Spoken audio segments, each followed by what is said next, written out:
Thank you. This may be the most important speech I've ever made. I want to provide an update on our ongoing efforts to expose the tremendous voter fraud and irregularities which took place during the ridiculously long November 3rd elections. We used to have what was called Election Day. Now we have election days, weeks and months, and lots of bad things happened during this ridiculous period of time, especially when you have to prove almost nothing to exercise our greatest privilege, the right to vote. As president, I have no higher duty than to defend the laws and the Constitution of the United States. That is why I am determined to protect our election system, which is now under coordinated assault and siege. For months leading up to the presidential election, we were warned that we should not declare a premature victory. We were told repeatedly that it would take weeks, if not months, to determine the winner, to count the absentee ballots, and to verify the results.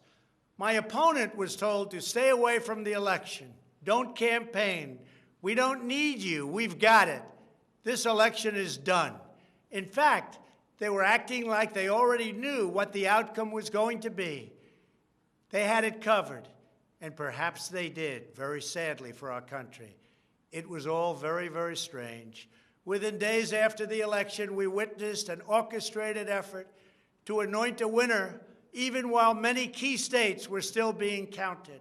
The constitutional process must be allowed to continue. We are going to defend the honesty of the vote by ensuring that every legal ballot is counted and that no illegal ballot is counted. This is not just about honoring the votes of 74 million Americans who voted for me.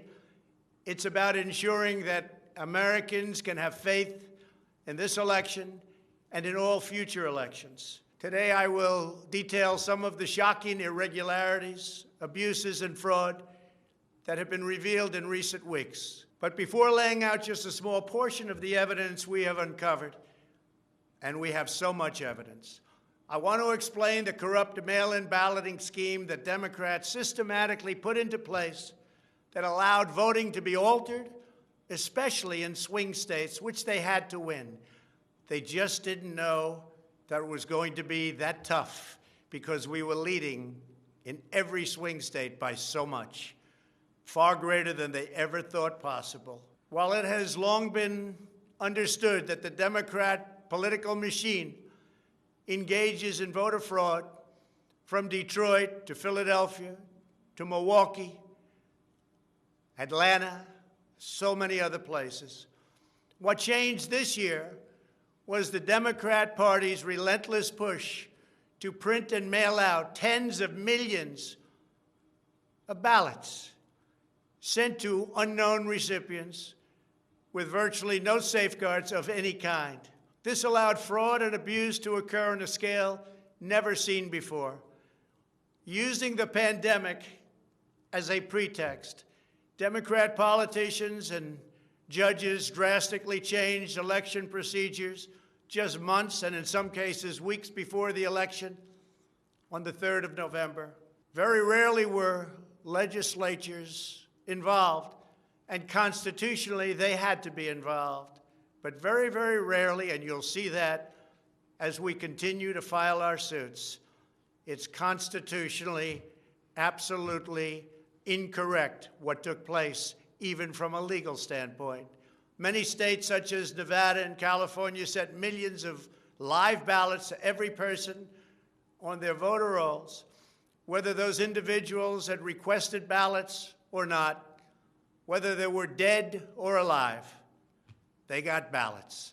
Other states, such as Minnesota, Michigan, and Wisconsin, instituted universal absentee balloting right in the middle of an election year, sending absentee ballot request forms to all voters on all rolls. It didn't matter who they were. This colossal expansion of mail-in voting opened the floodgates to massive fraud. It's a widely known fact that the voting rolls are packed with people who are not lawfully eligible to vote, including those who are deceased, have moved out of their state and even are non-citizens of our country. Beyond this, the records are riddled with errors, wrong addresses, duplicate entries, and many other issues. This is not disputed. It has never been disputed.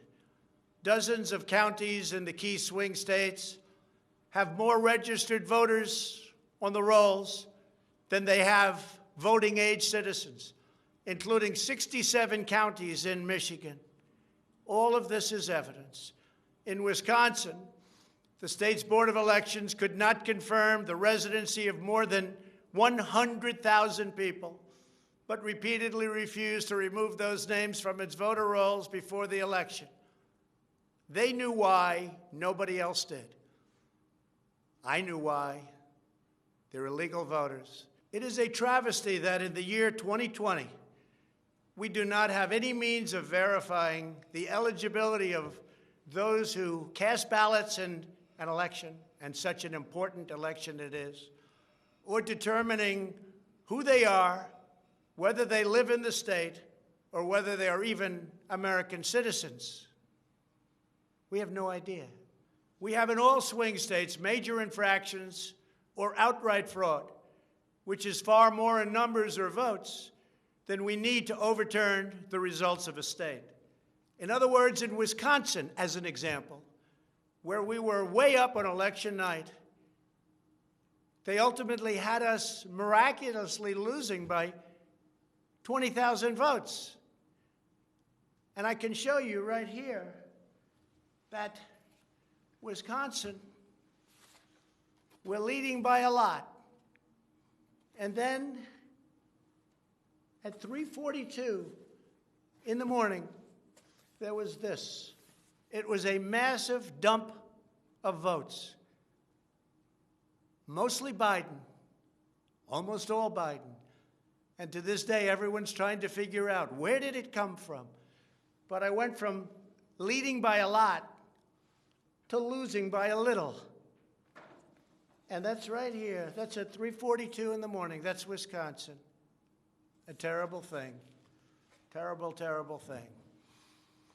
But we will have far more, many times more, than the 20,000 votes needed to overturn the state. If we are right about the fraud, Joe Biden can't be president. We're talking about hundreds of thousands of votes.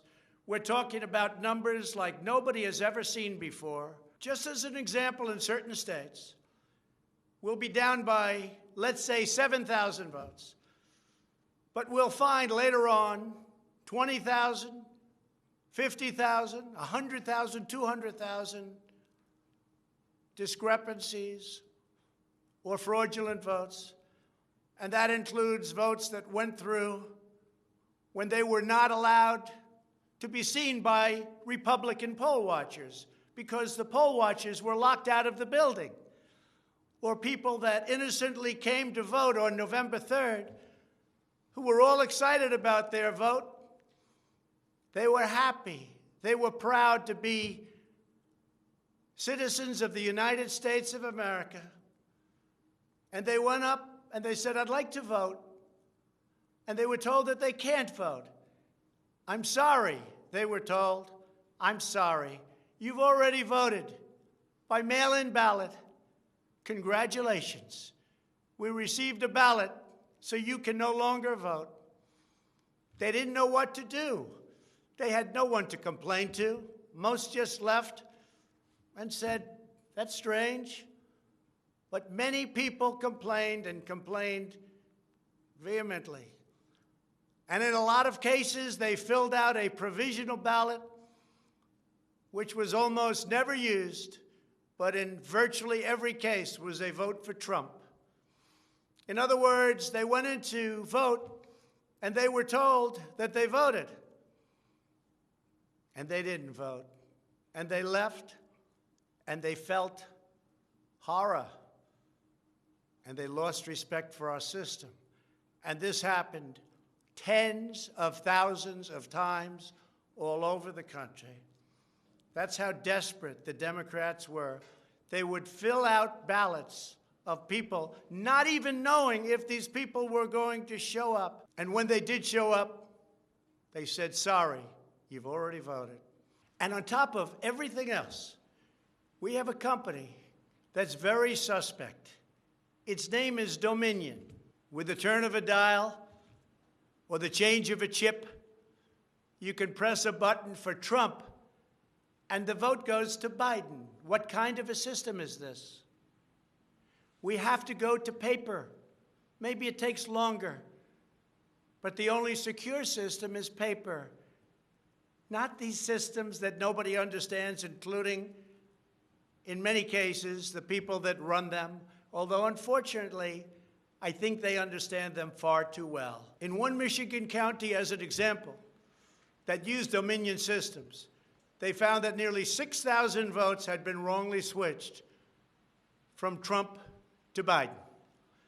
And this is just the tip of the iceberg. This is what we caught. How many didn't we catch? Are there hundreds of other examples throughout the country? Are there thousands? We just got lucky, and they called it a glitch. But we found numerous glitches that evening. 96% of the company's political donations went to Democrats, not surprisingly. And frankly, when you look at who's running the company, who's in charge, who owns it, which we don't know, where are the votes counted, which we think are counted in foreign countries, not in the United States, Dominion is a disaster. Election authorities in Texas have repeatedly blocked the deployment of Dominion systems due to concerns about security vulnerabilities and the potential for errors and outright fraud.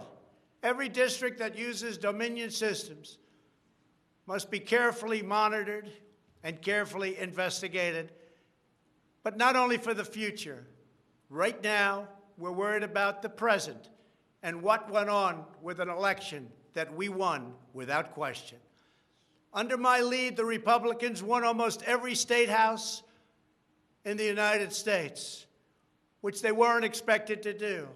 We won up to 16 seats in the House. The numbers are still being tabulated because there are 9 seats that nobody really knows. They don't know. They're still, 2 weeks later, still under consideration because it's a mess. Republicans were supposed to lose many seats, and instead they won those seats in the House. And a very important election that's coming up will determine whether or not we hold the Senate. David Perdue and Kelly Loeffler are 2 tremendous people. Unfortunately, in Georgia, they're using the same horrible Dominion system. And it's already been out that hundreds of thousands, think of it, hundreds of thousands of absentee ballots have been requested. You check it out, who's requesting those ballots. The difference is it's one state, and we will have our eyes on it like nobody's ever watched anything before, because we have to win those 2 Senate seats. The tremendous success we had in the House of Representatives and the tremendous success we've had so far in the Senate, unexpected success all over the country and right here in Washington. It is statistically impossible that the person, me, that led the charge lost.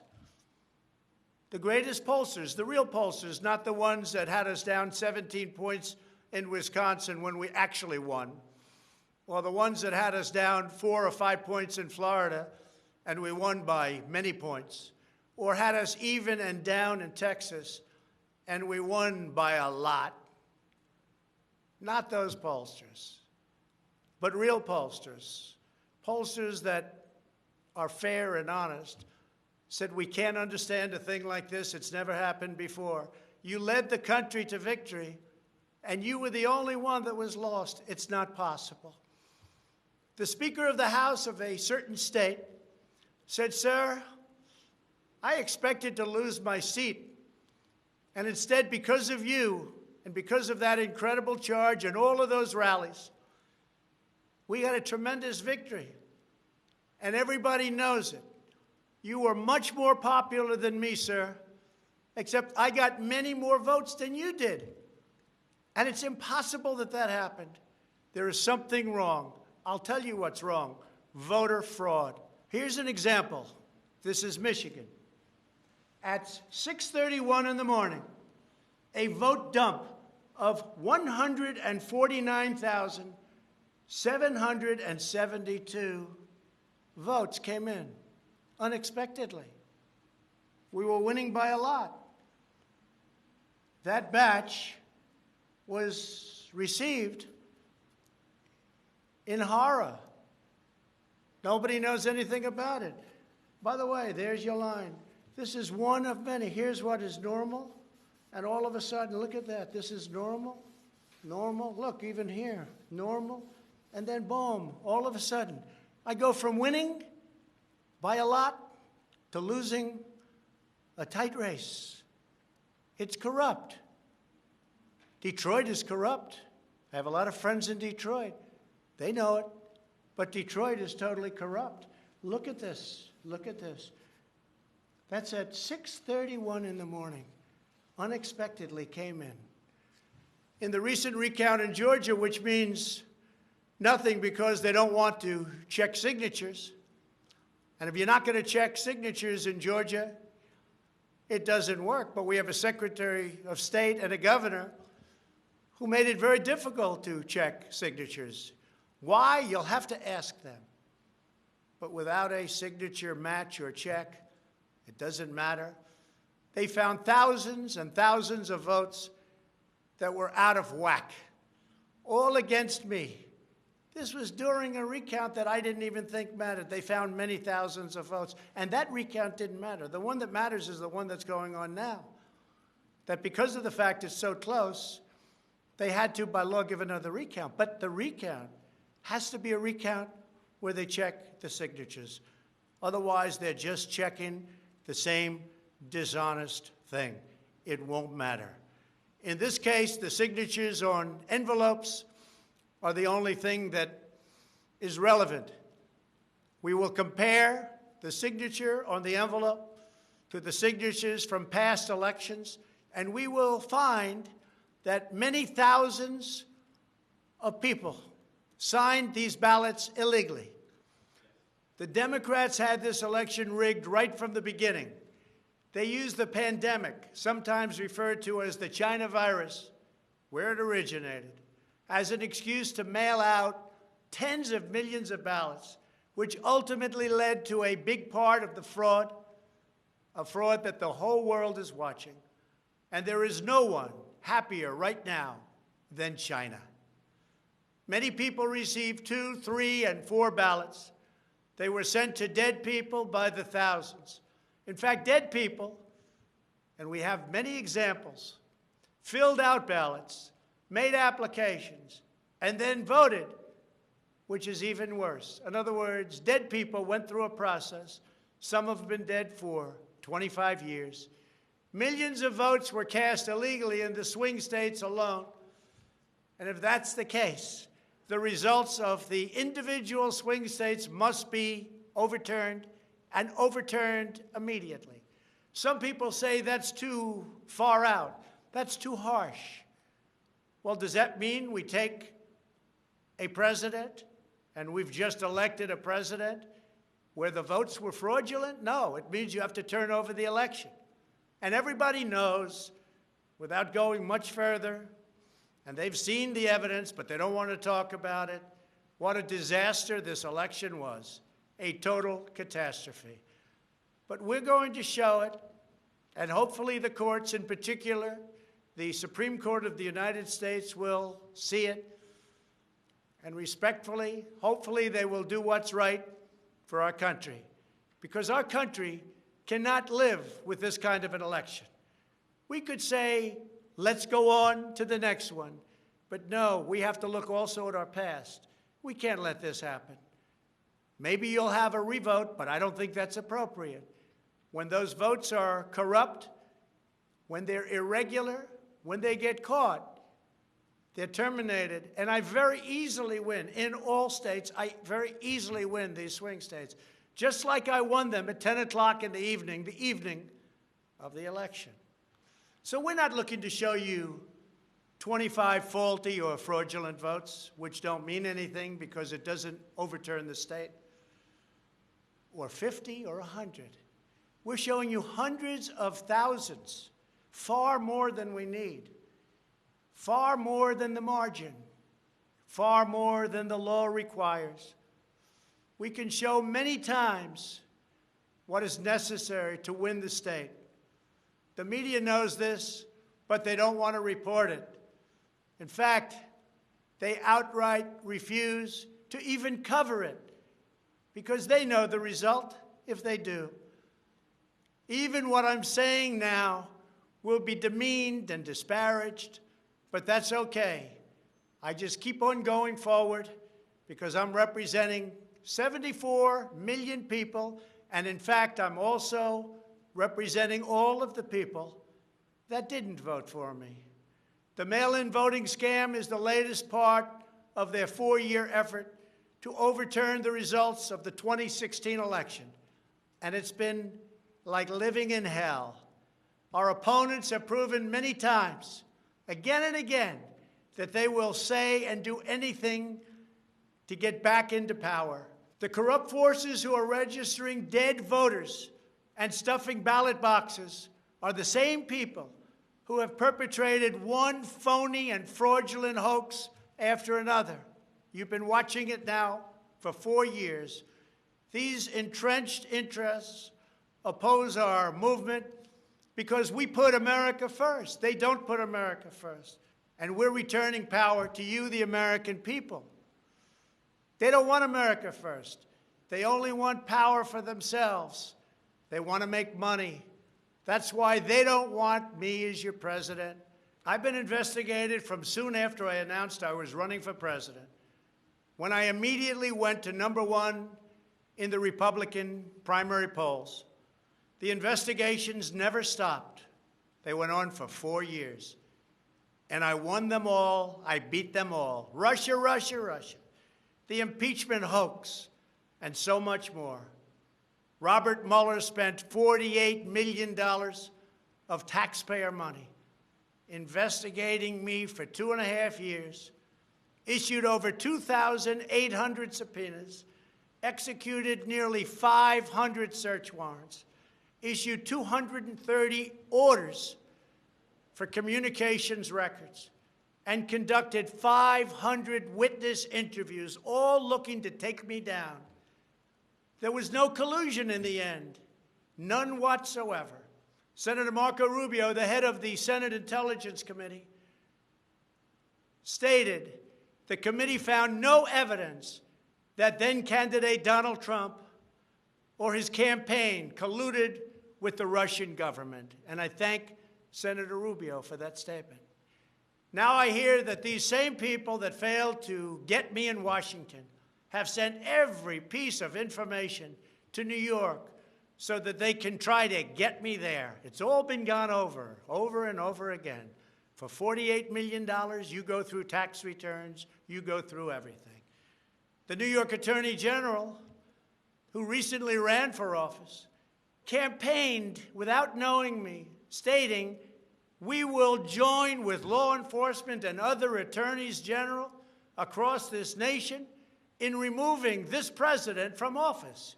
I never met her. It's important that everybody understand, she said, that the days of Donald Trump are coming to an end. And all it's been is a big investigation in Washington and New York and any place else that can investigate, because that's what they want to do. They want to take not me, but us down. And we can never let them do that. Everything's been looked at. A friend of mine who's very smart said, "You've probably seen more than anybody else. You've probably been investigated more than anybody else. And for you to come out with a clean bill of health makes you probably the cleanest person in this country." Some people in this administration, but fortunately not all, have been beaten down and disparaged. They just disappeared. Nobody knows what happened to them. Why aren't they active? Why aren't they involved? There's so much to be involved in. The corruption is so rampant. They just couldn't take it anymore. They were threatened by Democrats with impeachment, and horrible things were said about them, and they're good people. Even recently, the head of the GSA was hounded and harassed, as she reported, like she has never been before. What can I say? We caught Comey cold. We caught McCabe cold. We caught them all. We're still waiting for a report from a man named Durham, who I have never spoken to and I have never met. They can go after me before the election as much as they want. But unfortunately, Mr. Durham didn't want to go after these people or have anything to do with going after them before the election. So who knows if he is ever going to even do a report. But if you look at the lies and the leaks and the illegal acts and behavior done by so many people in their desire to hurt the President of the United States, something should happen. The hardest thing I have to do is explain why nothing is happening with all of these people that got caught spying on my campaign. It's never happened before, and it should never happen again to a president of the United States. All you have to do is watch the hearings and see for yourself. The evidence is overwhelming. The fraud that we've collected in recent weeks is overwhelming, having to do with our election. Everyone is saying, wow, the evidence is overwhelming when they get to see it.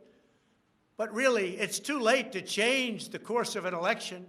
It's too late to change the outcome. In fact, there is still plenty of time to certify the correct winner of the election. And that's what we're fighting to do.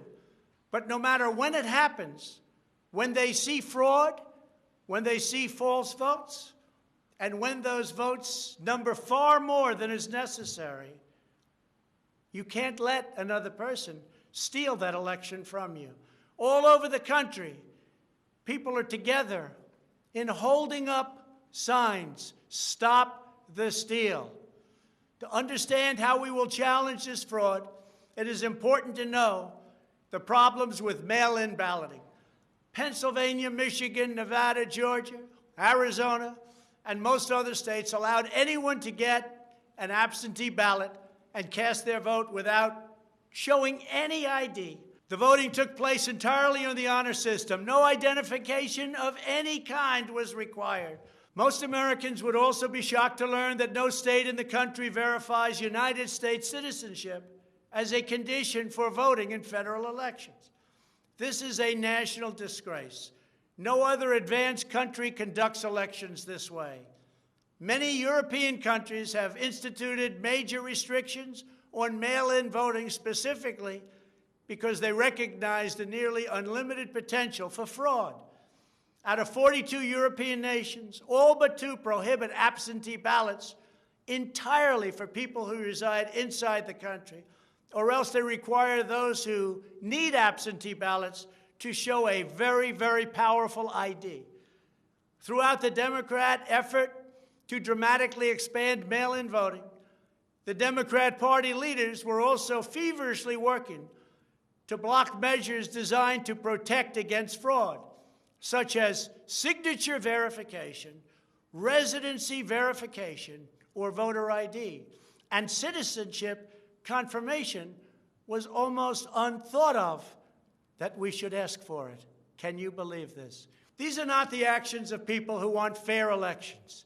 These are the actions of people who want to steal elections, who are willing to create fraud.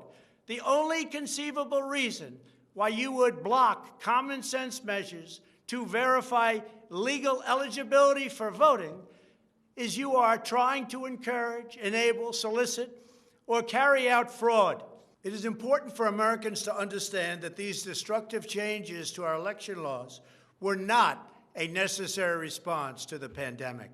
The pandemic simply gave the Democrats an excuse to do what they have been trying to do for many, many years.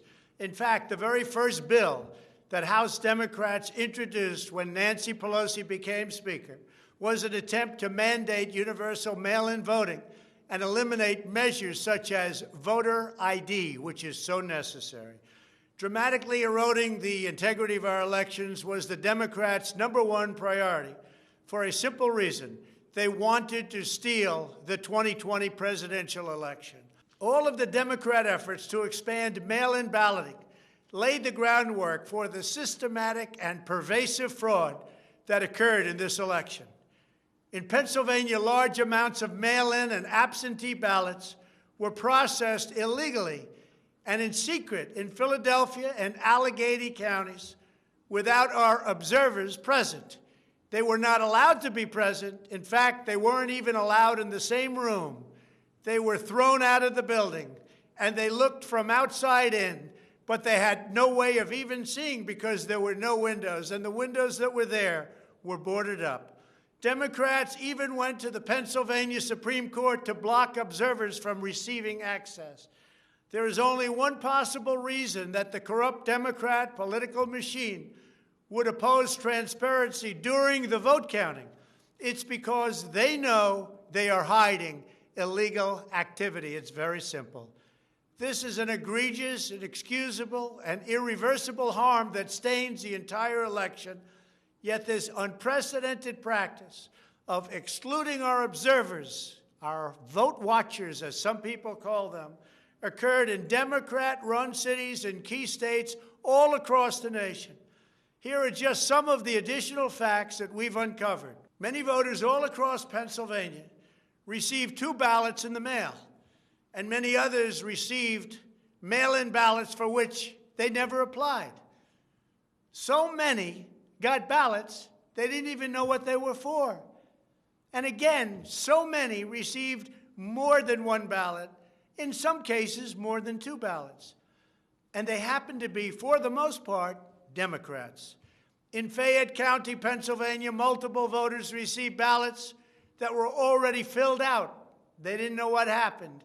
In Montgomery County, Pennsylvania, a poll watcher overheard unregistered voters being told to return later to try to vote under a different name.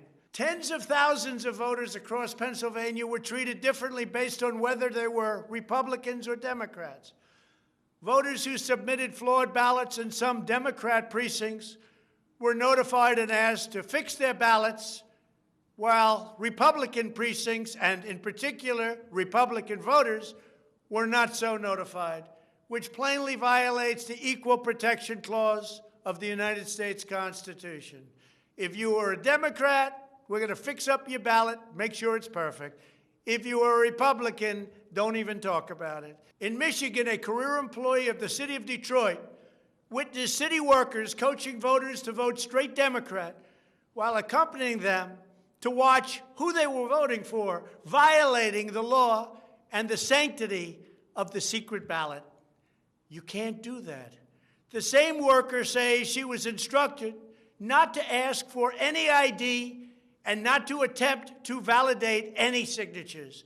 She was also told to illegally backdate ballots, many, many ballots, received after the deadline. This is something that is so unconstitutional. And she estimates that thousands and thousands of ballots were improperly backdated by her and many others. Other witnesses in Detroit also saw election officials counting batches of the same ballots many times, as well as illegally duplicating ballots.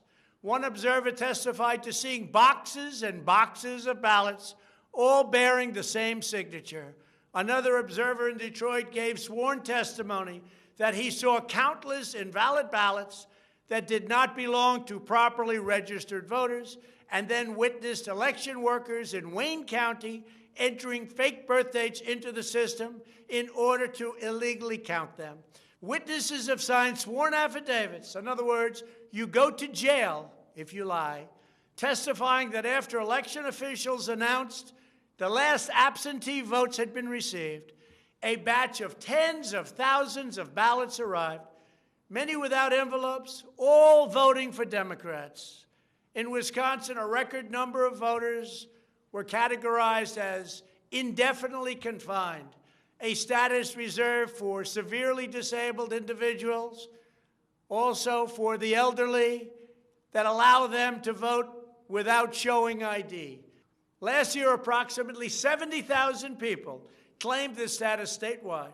This year, the number miraculously was nearly 250,000 voters after election officials in Milwaukee and Dane counties, a couple of the most corrupt political places in our country, urged citizens to improperly register under this status. And register they did in levels that don't exist. In Wisconsin, there are approximately 70,000 absentee ballots that do not have matching ballot applications as required by law. In Georgia, 9 observers have testified to seeing countless irregular ballots without the creases or typical markings indicating that the ballots did not arrive in envelopes as required. A poll watcher in Fulton County estimated that approximately 98% of the large number of unusually pristine ballots that she witnessed were for Biden, a highly unusual number. In addition, thousands of uncounted ballots were discovered in Floyd, Fayette, and Walton counties weeks after the election, and these ballots were mostly from Trump voters. They weren't counted. They were from Trump voters. In Detroit, everybody saw the tremendous conflict and the horrible way that the 2 Republican canvassers were treated, so horribly, because they wouldn't vote when they saw that 71% of the precincts didn't balance. And also, there were more votes than there were voters. Think of that. You had more votes than you had voters. That's an easy one to figure. And it's by the thousands. In Arizona, in-person voters whose ballots produced error messages from tabulation machines were told to press a button that resulted in their votes not being counted. Also in Arizona, the Attorney General announced that mail-in ballots had been stolen from mailboxes and hidden under a rock. In Clark County, Nevada, where most of the state's voters reside, the standards for matching a signature using the signature verification machine were intentionally lowered to allow large numbers of ballots to be counted that otherwise would never have passed muster. This machine was set at the lowest level. According to one report, in order to test the process, 9 voters in Clark County cast ballots with intentionally incorrect signatures, and 8 of the 9 ballots were accepted and counted. They said you could sign your name as Santa Claus, and it would be accepted. Last week, the Clark County Commission threw out the results of a local election after the registrar reported finding, quote, discrepancies that we can't explain. Also in Nevada, some voters were entered into a raffle for more than a dozen gift cards worth as much as $250 if they could prove they had voted. This took place on Indian reservations. One of the most significant indications of widespread fraud is the extraordinarily low rejection rates for mail-in ballots in many key states. These are the states that I had to win. In swing state after swing state, the number of ballots rejected has been dramatically lower than what would have been expected based on prior experience. That means years and years of voting.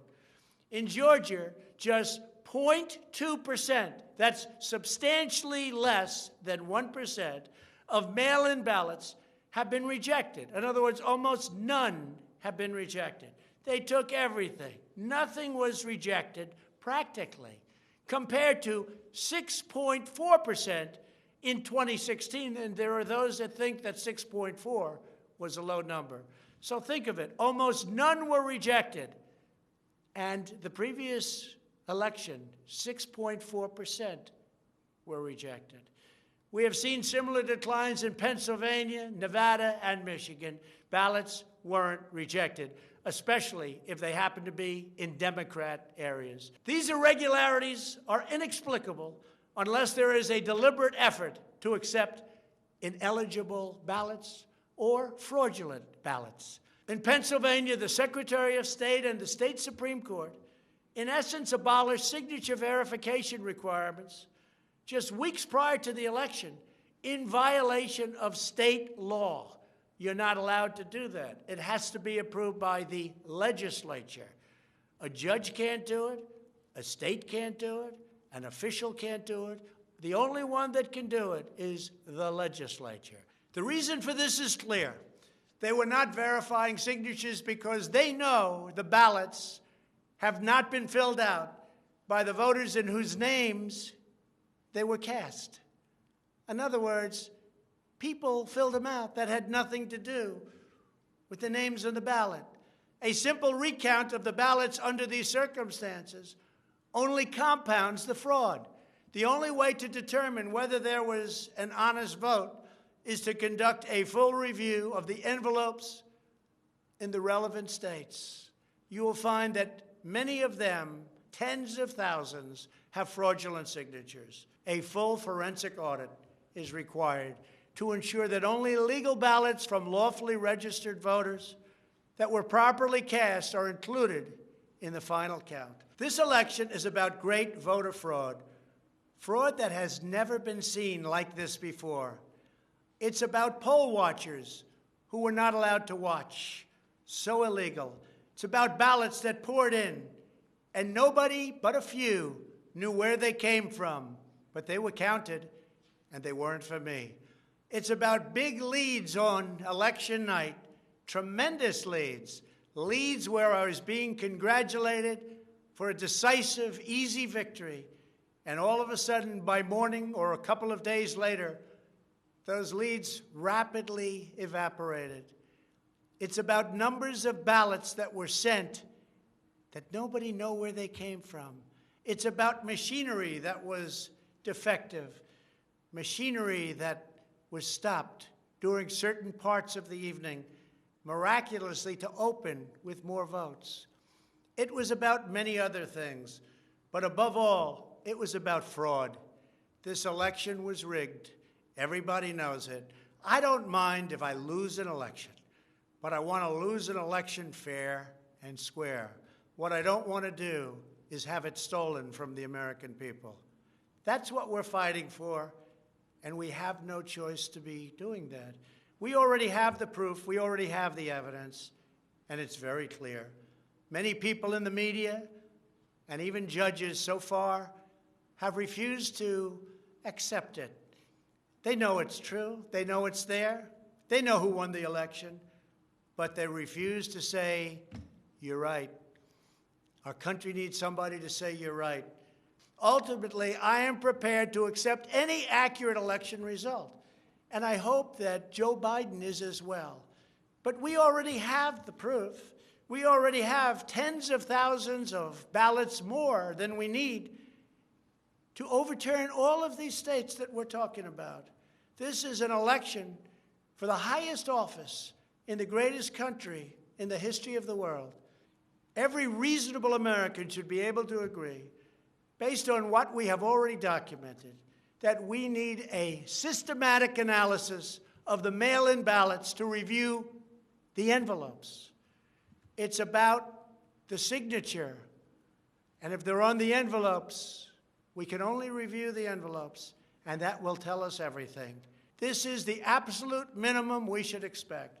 This is not just about my campaign, although it has a lot to do with who's going to be your next president. This is about restoring faith and confidence in American elections. This is about our democracy and the sacred rights that generations of Americans have fought, bled, and died to secure. Nothing is more urgent or more important. The only ballots that should count in this election are those cast by eligible voters who are citizens of our country, residents of the states in which they voted, and who cast their ballots in a lawful manner before the legal deadline. Moreover, we must never again have an election in which there is not a reliable and transparent system to verify the eligibility, identity, and residency of every single person who casts a ballot, a very, very cherished ballot. Many very smart people have congratulated me on all we've done. The biggest tax cuts in history, regulation cuts, the biggest in history. We rebuilt our military. We took care of our vets like never before. Space Force, and so much more. But then they went on to say, as big and as important as these events were, the single greatest achievement in your presidency will be exactly what you're doing right now, voter integrity for our nation. It's more important than any of the things that we discussed. If we don't root out the fraud, the tremendous and horrible fraud that's taken place in our 2020 election, we don't have a country anymore. So with the resolve and support of the American people, we will restore honesty and integrity to our elections, and we will restore trust in our system of government. Thank you, God bless you, and God bless America.